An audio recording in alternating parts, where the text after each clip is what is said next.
Pride and Prejudice by Jane Austen, Chapter 44. Elizabeth had settled it that Mr. Darcy would bring his sister to visit her the very day after her reaching Pemberley, and was consequently resolved not to be out of sight of the inn the whole of that morning. But her conclusion was false, for on the very morning after their arrival at Lambton, these visitors came. They had been walking about the place with some of their new friends, and were just returning to the inn to dress themselves for dining with the same family, when the sound of a carriage drew them to a window, and they saw a gentleman and a lady in a curricle driving up the street. Elizabeth, immediately recognizing the livery, guessed what it meant, and imparted no small degree of her surprise to her relations by acquainting them with the honor which she expected. Her uncle and aunt were all amazement, and the embarrassment of her manner as she spoke, joined to the circumstance itself, and many of the circumstances of the preceding day, opened to them a new idea on the business. Nothing had ever suggested it before, but they felt that there was no other way of accounting for such attentions from such a quarter than by supposing a partiality for their niece. While these newly born notions were passing in their heads, the perturbation of Elizabeth's feelings was at every moment increasing. She was quite amazed at her own discomposure, but amongst other causes of disquiet, she dreaded lest the partiality of the brother should have said too much in her favor, and more than commonly anxious to please, she naturally suspected that every power of pleasing would fail her. She retreated from the window, fearful of being seen, and as she walked up and down the room, endeavoring to compose herself, saw such looks of inquiring surprise in her uncle and aunt as made everything worse. Miss Darcy and her brother appeared, and this formidable introduction took place. With astonishment did Elizabeth see that her new acquaintance was at least as much embarrassed as herself. Since her being at Lambton, she had heard that Miss Darcy was exceedingly proud, but the observation of a very few minutes convinced her that she was only exceedingly shy. She found it difficult to obtain even a word from her beyond a monosyllable. Miss Darcy was tall, and on a larger scale than Elizabeth, and though little more than 16, her figure was formed and her appearance womanly and graceful. She was less handsome than her brother, but there was sense and good humor in her face, and her manners were perfectly unassuming and gentle. Elizabeth, who had expected to find in her as acute and unembarrassed an observer as ever Mr. Darcy had been, was much relieved by discerning such different feelings. They had not long been together before Mr. Darcy told her that Bingley was also coming to wait on her, and she had barely time to express her satisfaction and prepare for such a visitor when Bingley's quick step was heard on the stairs, and in a moment he entered the room. All Elizabeth's anger against him had been long done away, but had she still felt any, it could hardly have stood its ground against the unaffected cordiality with which he expressed himself on seeing her again. He inquired in a friendly though general way after her family, and looked and spoke with the same good-humored ease that he had ever done. To Mr. and Mrs. Gardiner he was scarcely a less interesting personage than to herself. They had long wished to see him. The whole party before them, indeed, excited a lively attention. The suspicions which had just arisen of Mr. Darcy and their niece directed their observation towards each with an earnest though guarded inquiry, and they soon drew from those inquiries the full conviction that one of them at least knew what it was to love. Of the ladies' sensations they remained a little in doubt, but that the gentleman was overflowing with admiration was evident enough. Elizabeth on her side had much to do. She wanted to ascertain the feelings of each of her visitors. She wanted to compose her own, and to make herself agreeable to all. And in the latter object, where she feared most to fail, she was most sure of success. For those to whom she endeavored to give pleasure were prepossessed in her favor. Bingley was ready, Georgiana was eager, and Darcy determined to be pleased. In seeing Bingley, her thoughts naturally flew to her sister, and oh, how ardently did she long to know whether any of his were directed in a like manner. Sometimes she could fancy that he talked less than on former occasions, and once or twice pleased herself with the notion that, as he looked at her, he was trying to trace a resemblance.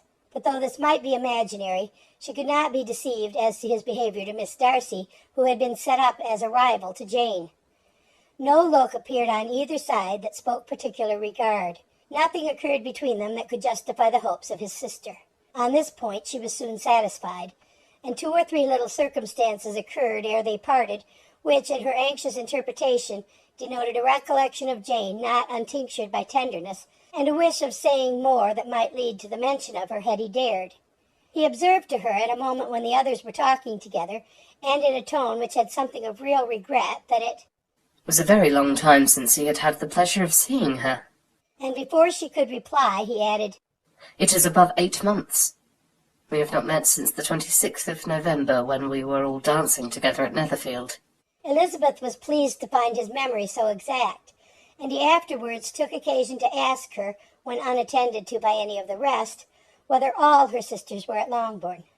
There was not much in the question, nor in the preceding remark, but there was a look and a manner which gave them meaning.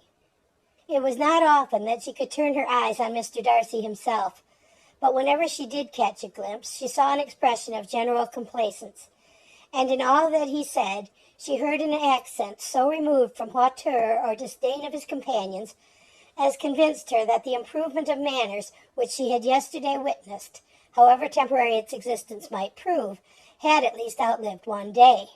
When she saw him thus seeking the acquaintance and courting the good opinion of people with whom any intercourse a few months ago would have been a disgrace, when she saw him thus civil not only to herself, but to the very relations whom he had so openly disdained, and recollected their last lively scene in Hunsford Parsonage, the difference, the change, was so great, and struck so forcibly on her mind, that she could hardly restrain her astonishment from being visible.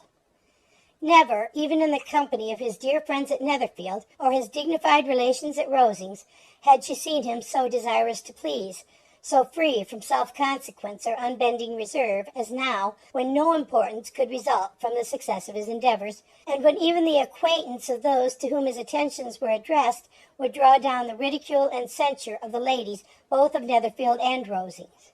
Their visitors stayed with them above half an hour, and when they arose to depart, Mr. Darcy called on his sister to join him in expressing their wish of seeing Mr. and Mrs. Gardiner and Miss Bennet to dinner at Pemberley before they left the country.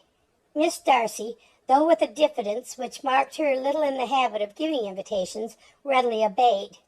Mrs. Gardiner looked at her niece, desirous of knowing how she, whom the invitation most concerned, felt disposed as to its acceptance, but Elizabeth had turned away her head.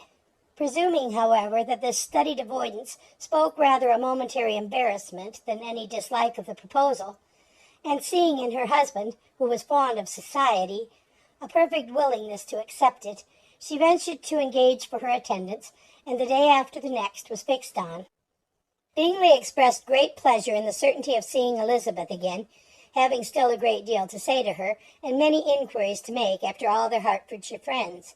Elizabeth, construing all this into a wish of hearing her speak of her sister, was pleased, and on this account, as well as some others, found herself, when their visitors left them, capable of considering the last half-hour with some satisfaction, though while it was passing, the enjoyment of it had been little.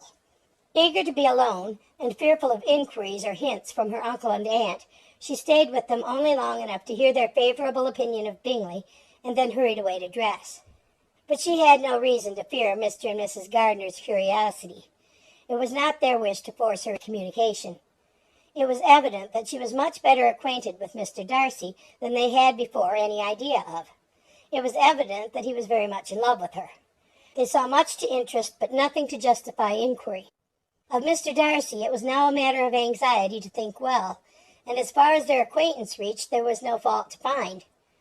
They could not be untouched by his politeness, and had they drawn his character from their own feelings and his servant's report, without any reference to any other account, the circle in Hertfordshire to which he was known would not have recognized it for Mr. Darcy.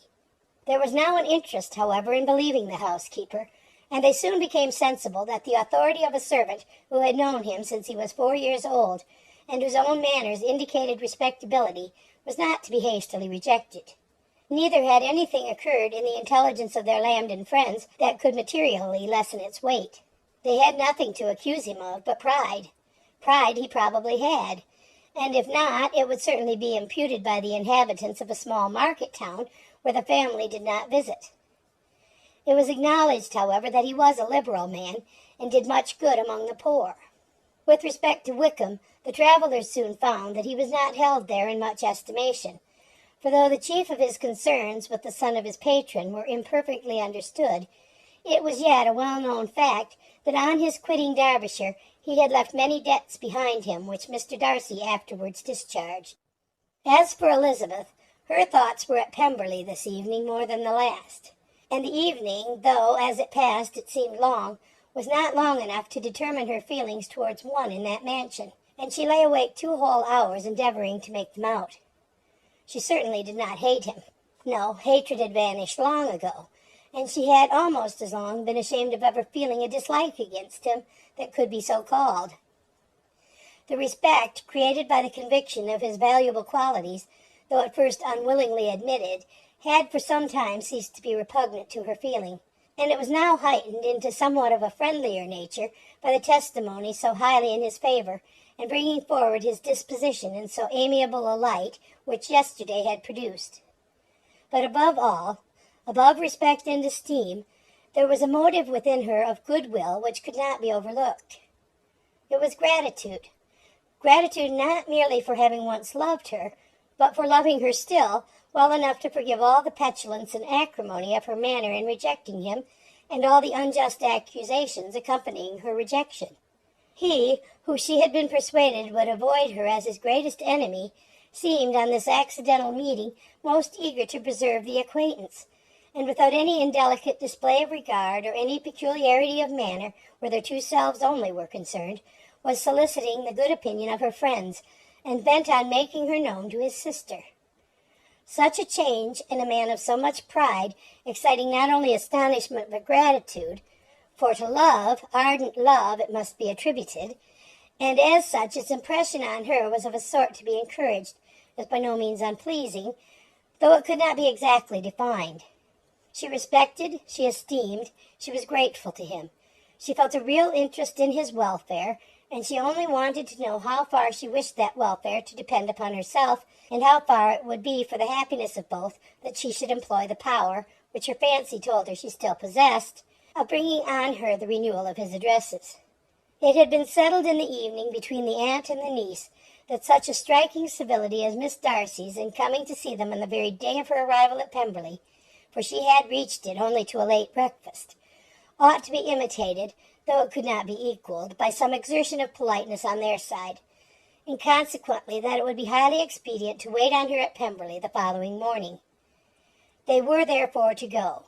Elizabeth was pleased, though when she asked herself the reason, she had very little to say in reply. Mr. Gardiner left them soon after breakfast. The fishing scheme had been renewed the day before, and a positive engagement made of his meeting some of the gentlemen at Pemberley before noon. End of chapter 44.